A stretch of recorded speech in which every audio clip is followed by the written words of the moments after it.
श्रीमद् भागवत कथा के अंतर्गत भागवत नवनीत से आज श्रवण करेंगे। भागवत के अधिकारी, वक्ता और श्रोता। सच्चिदानंद रूपाय विश्वोत्पत्त्यादि हेतवे तापत्रय विनाशाय श्री कृष्णाय वयम नमः।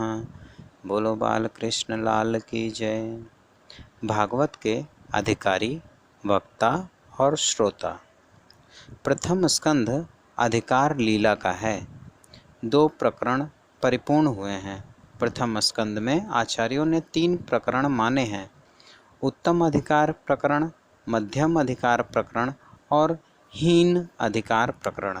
सूत जी हीन वक्ता हैं और शौनक मुनि हीन श्रोता हैं। व्यास और नारद मध्यम वक्ता हैं और मध्यम श्रोता हैं। सुखदेव जी महाराज उत्तम वक्ता हैं और परीक्षित जी महाराज उत्तम श्रोता हैं। सूत जी हीन वक्ता हैं। इसका अर्थ वह हल्के हैं, ऐसा नहीं है, हमसे तो बहुत श्रेष्ठ हैं। सुखदेव जी महाराज की दृष्टि से विचार करने पर ऐसा लगता है कि सुखदेव जी में ज्ञान, वैराग्य, भक्ति परिपूर्ण है। उनकी कक्षा से नीचे उतरते हुए सूत जी तो ज्ञानी हैं, उनका अभिमान अभी मरा नहीं है। ज्ञानी जब भगवत भक्त होते हैं तभी अभिमान मरता है, भक्ति के बिना अभिमान नहीं मरता। सूत जी जब कथा कहते हैं तो उनको ऐसा लगता है कि जो मेरी कथा सुन रहे हैं उन श्रोताओं में मैं कुछ ज़्यादा समझता हूँ।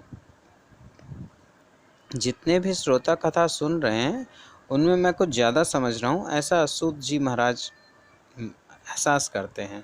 मैं बड़ा हूँ, मैं श्रेष्ठ हूँ, मैं उनको उपदेश करता हूँ। किसी को हल्का समझने के लिए ज्ञान नहीं है। सूत जी में ज्ञान का अभिमान है। कथा में 2-4 बार प्रकट भी हुआ है। अभिमान शब्द से बाहर निकलता है। अभिमान कैसे निकलता है? शब्दों के द्वारा बाहर निकलता है। सूत जी में वैराग्य का अंश कम है, इसलिए उनको हीन वक्ता माना गया है। हमसे तो बहुत श्रेष्ठ हैं। व्यास जी, नारद जी मध्यम वक्ता हैं, मध्यम श्रोता हैं। व्यास जी और नारद जी ज्ञान से परिपूर्ण हैं, भक्ति से भी परिपूर्ण है, अभिमान भी नहीं है। व्यास जी और नारद जी में वैराग्य का अंश थोड़ा कम है। सुखदेव जी में ज्ञान, वैराग्य, भक्ति तीनों परिपूर्ण है, इसलिए सुखदेव जी को उत्तम वक्ता माना गया है। तो ये वक्ता के बारे में ऐसा प्रथम स्कंद में वर्णन है। व्यास और नारद समाज सुधारक संत हैं।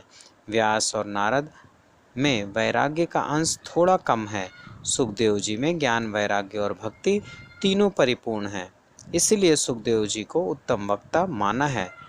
व्यास और नारद समाज सुधारक संत हैं। जिसको समाज सुधारने की इच्छा है उसको भगवान को थोड़ा भूल करके समाज का चिंतन करना ही पड़ता है।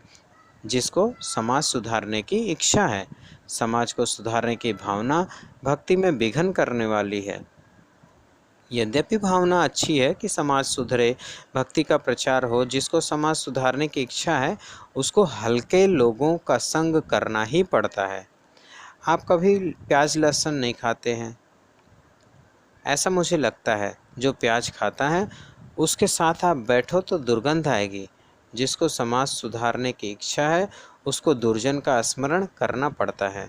यह लायक है, यह लायक नहीं है, इसको 5 दो, उसको 10 दो, यह सज्जन है, यह दुर्जन है, ऐसा विचार करना पड़ता है। समाज सुधारने की भावना भक्ति में विघ्न करने वाली है। साधारण मानव समाज को क्या सुधार सकता है? एक भाई कहते थे, हमने लोगों को सुधारने के लिए सब किया। अरे, लोगों को कोई क्या सुधार सकता है? जिसने अपना घर सुधारा नहीं, जिसने अपना स्वभाव सुधारा नहीं, जो घर के लोगों को नहीं सुधार सका, वह दूसरों को क्या सुधारेगा? समाज सुधारने वाले संतों को बैकुंठ से भगवान भेजते हैं। अब आपकी बहुत ज़रूरत है, वहाँ जाओ, भगवान भेजते हैं। संत महात्मा समाज को सुधार सकते हैं। साधारण मानव जिसने अपने मन को सुधारा नहीं, जिसने अपना स्वभाव सुधारा नहीं, जो घर के लोगों को सुधार नहीं सका, वह समाज को क्या सुधारेगा? समाज को सुधारने के प्रपंच में मत पड़ो। अब समाज नहीं सुधरेगा ऐसा लगता है, जीवन ही ऐसा हो गया है। मानव व्यक्तिगत अपने जीवन को सुधार सकता है। आप समाज के एक अंग हो, आप अपने जीवन को सुधारो तो समाज का एक अंग भी सुधरेगा। व्यास और नारद जी को समाज सुधारने की इच्छा है, अच्छी है। श्री राम श्री कृष्ण जगत में आए तो भी समाज नहीं सुधरा।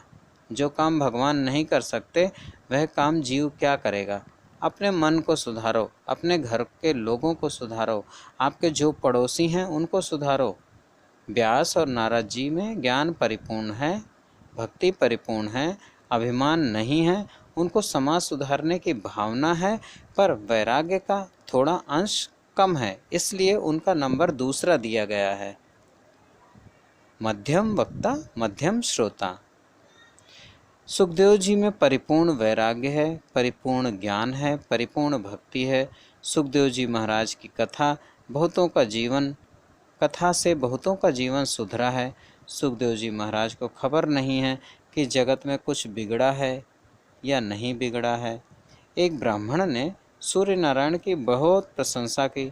सूर्य नारायण को वंदन करके कहता है, आप बाहर आते हो तो सत्कर्म की प्रेरणा मिलती है, आप अंधकार का विनाश करते हो, आपके बहुत उपकार हैं। सूर्य नारायण ने स्मित हास्य किया और कहा, मैं कुछ उपकार करता ही नहीं हूँ, ऐसा क्यों बोलते हो? आपके आने से अंधकार का नाश होता है। सूर्य नारायण ने कहा कि मुझे बताओ अंधकार कहाँ है। सूर्य नारायण को सब कुछ दिखता है। सूर्य नारायण अंधकार को नहीं देख सकते। सूर्य की दृष्टि में अंधेरा नहीं है। जिसकी दृष्टि ब्रह्म दृष्टि स्थिर है उसको जगत दिखता ही नहीं है। सुखदेव जी की दृष्टि में कोई सज्जन दुर्जन नहीं है, उनकी दृष्टि ब्रह्म में है। सुखदेव जी महाराज केवल ब्रह्म ज्ञानी हैं, ऐसा नहीं है। उनकी ब्रह्म दृष्टि स्थिर हो गई है। ज्ञान और भक्ति जब अतिशय बढ़ जाते हैं तब जगत रहता ही नहीं, भगवान ही केवल रहते हैं। सुखदेव जी की कथा से बहुत लोगों का जीवन सुधरता है, पर सुखदेव जी को खबर नहीं है कि समाज में कुछ बिगड़ा है, कुछ सुधरा है। सूर्य नारायण को अंधेरा नहीं दिखता है। सुखदेव जी जैसी ब्रह्म दृष्टि जिसकी स्थिर हुई है उसको कोई दुर्जन दिखता ही नहीं है। सुखदेव जी को भागवत का प्रधान वक्ता माना गया है। वाणी और वर्तन जिसका एक है, जिसको उत्तम वक्ता कहते हैं, जिसकी वाणी और क्रिया दोनों एक समान है, उसको उत्तम वक्ता कहते हैं। जिस वक्ता की कथा में हजारों श्रोता आए वह उत्तम वक्ता नहीं है। सुखदेव जी महाराज जो बोलते हैं उसे जीवन में अनुभव किया है। सुखदेव जी महाराज का ज्ञान शब्दात्मक नहीं है, क्रियात्मक है। जिसका ज्ञान शब्दात्मक है वह साधारण वक्ता है। त्याग बिना शब्द में शक्ति नहीं आती, त्याग बिना शब्द में शक्ति नहीं आती। संत बोलते हैं, उसका अनुभव करके बोलते हैं, अनुभव से दिव्य शक्ति आती है। सुखदेव जी महाराज भगवान के प्रधान वक्ता हैं और परीक्षित जी महाराज उत्तम श्रोता हैं। मातृ शुद्धि, पितृशुद्धि, वंश शुद्धि, अन्न शुद्धि, आत्मशुद्धि, ये 5 शुद्धियाँ जिसकी परिपूर्ण है उसको उत्तम श्रोता माना जाता है। 5 प्रकार की शुद्धि तब होती है जब भगवान का दर्शन करने की इच्छा होती है। मन मलिन है इसलिए संसार में मन लगता है। अनेक बार मानव दुखी होता है तो भी उसको संसार ही मीठा लगता है। संसार से मन हटता नहीं। साधारण मानव का मन गोबर के कीड़े जैसा होता है। जो गोबर का कीड़ा है वह ऐसा मानता है कि गोबर बहुत मीठा है, गोबर बहुत अच्छा है। गोबर का जो कीड़ा है उसको वहाँ से उठाकर बर्फ़ी पर रख दो तो बर्फ़ी खाएगा नहीं, वहाँ बर्फ़ी को छोड़ देता है, वह गोबर में ही जाता है। साधारण मानव का मन गोबर के कीड़े के जैसा होता है। उसको संसार मीठा लगता है, संसार में मज़ा आता है। भगवान का दर्शन करने की क्या ज़रूरत है? अति पाप होने से, मन अशुद्ध होने से भगवान का दर्शन करने की इच्छा ही नहीं होती है। कितने ही लोग ऐसे होते हैं जिन्हें प्रातःकाल में अखबार पढ़ने की इच्छा होती है, राह देखते हैं, अभी तक आया नहीं है अखबार, अभी आया नहीं, देखो आया होगा, जरा गेट पे देखो। प्रातःकाल में भगवान का दर्शन करने की इच्छा होती है, मन अशुद्ध है।